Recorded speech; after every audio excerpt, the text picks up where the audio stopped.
Hi, this is Wendy from Knitters Brewing, and I'm going to give you some tips on how to read the charts for the Seaside Shawlette. If you've never worked off a chart before, they can seem a little intimidating at first, but really once I talk you through it, I think you'll see that it's really no different than reading the text.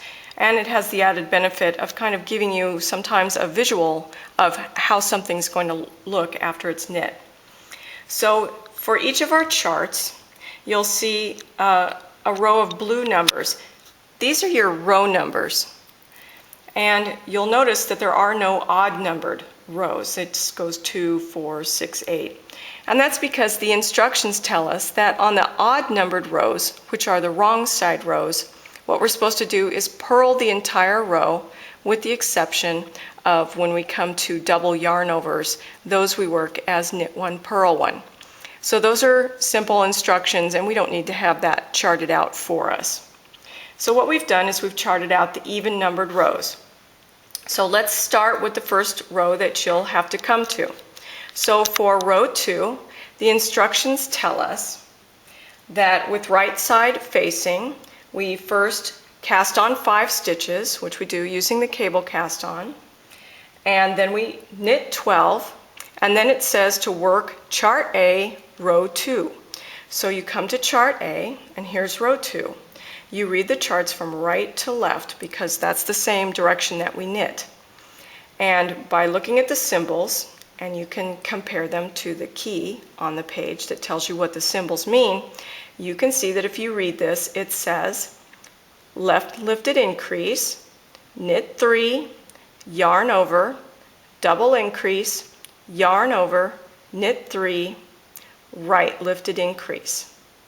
So that's what you work, and then the pattern will tell you to knit 7, and then you're at the end of that row. So that's how you're going to go back and forth between text and chart as you work this. So let's read another row just to make sure that we've got it clear.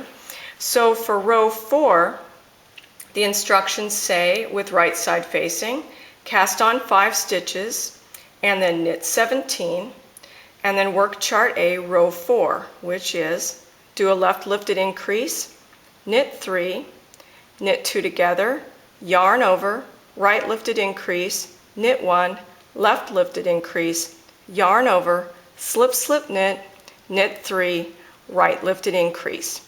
And then you go back to the pattern instructions, and it says that to finish the row, you knit 12.